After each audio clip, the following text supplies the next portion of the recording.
most strange, like nothing my life, my street sense, my sly tongue had ever prepared me for.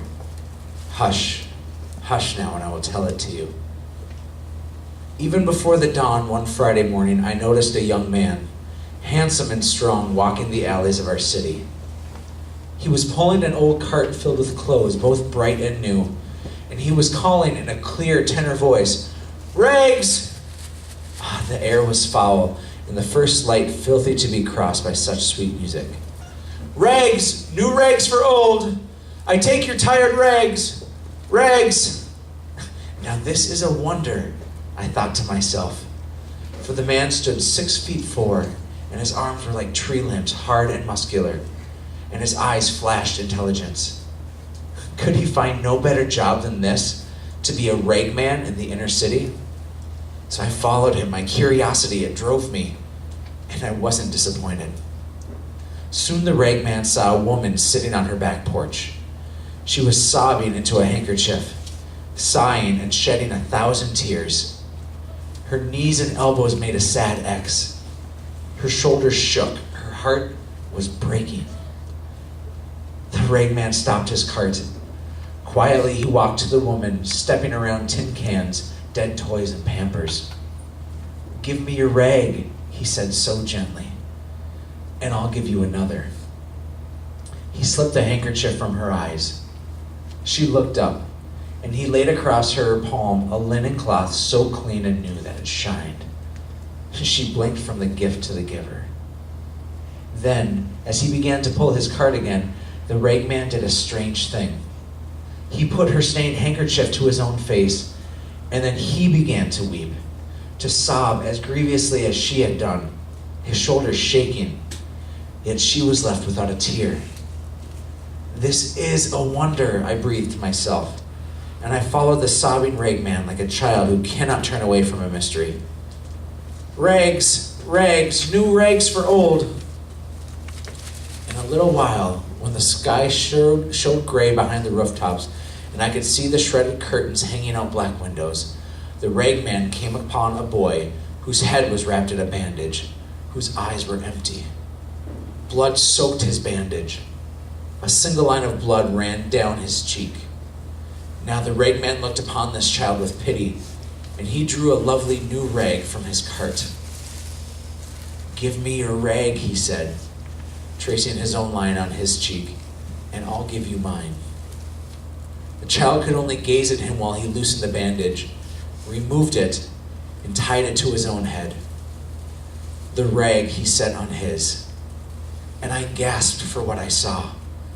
For with the bandage went the wound, and his brow it ran a darker, more substantial blood. His own.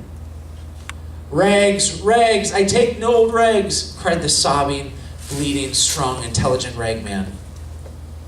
The sun hurt both sky now and my eyes. The ragman seemed more and more to hurry. "Are you going to work?" he asked a man who leaned against a telephone pole. The man shook his head. The ragman pressed him. "Do you have a job?" "Are you crazy?" sneered the other. He pulled away from the pole, revealing his left sleeve of his jacket, flat and cuffs stuffed into the pocket, for he had no arm. "So," said the ragman, "give me your jacket, and I'll give you mine." Such quiet authority in his voice. Now the one-armed man took off his jacket, and so did the ragman. And I trembled at what I saw, for the ragman's arm stayed in its sleeve, and when the other put it on, he had two good arms, thick as tree limbs. But the ragman, he had only one.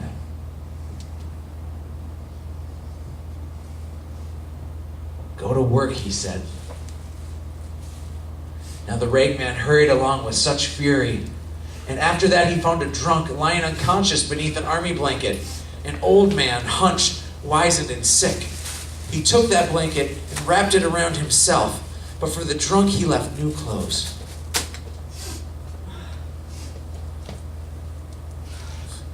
And now I had to run to keep up with the ragman, though he was weeping uncontrollably and bleeding freely at the forehead, pulling his cart with one arm, stumbling for drunkenness, falling again and again. Exhausted, old and sick, yet he went with terrible speed. On spider's legs, he skittered through the alleys of the city, this mile and the next, until he came to its limits, and then he rushed beyond. I wept to see the change in this man. I hurt to see his sorrow, and yet I needed to see where he was going in such haste, perhaps to know what drove him so. The little old ragman. He came to a landfill. He came to the garbage pits. And then I wanted to help him in what he did, but I hung back, hiding. He climbed a hill. With tormented labor, he cleared a little space on that hill. And he sighed. He lay down. He pillowed his head on a handkerchief and a jacket. He covered his bones with an army jacket. And he died. Oh, how I cried to witness that death. I slumped in a junked car and wailed and mourned as one who has no hope, because I had come to love the ragman. Every other face had faded in the wonder of this man, and I cherished him, but he died. I sobbed myself to sleep. I did not know, how could I know, that I slept through Friday and Saturday night, and its night too.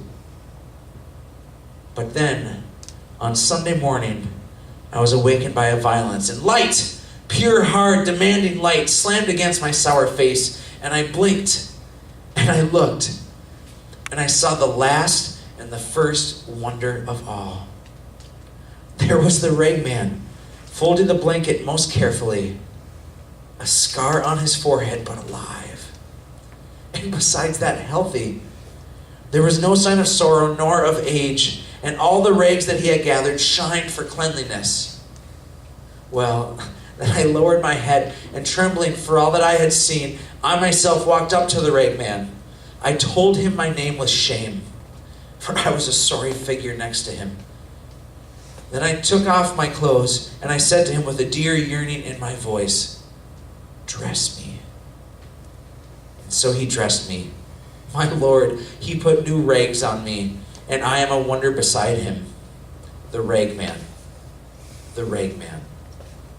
the Christ.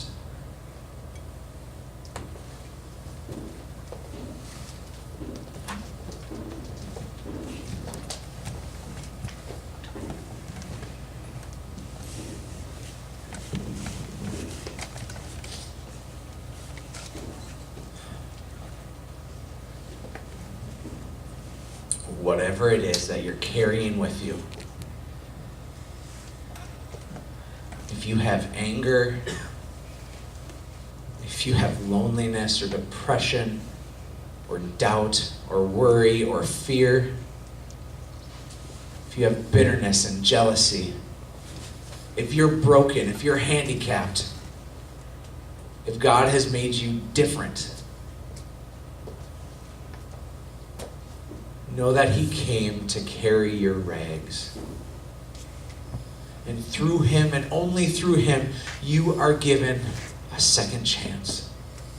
And you are given new life, and you are given life abundantly.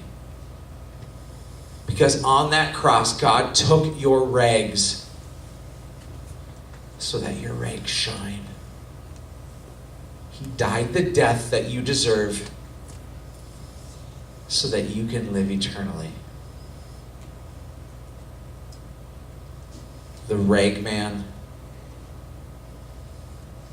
the bridge keeper, are Jesus Christ. And that's for you, that's only for you.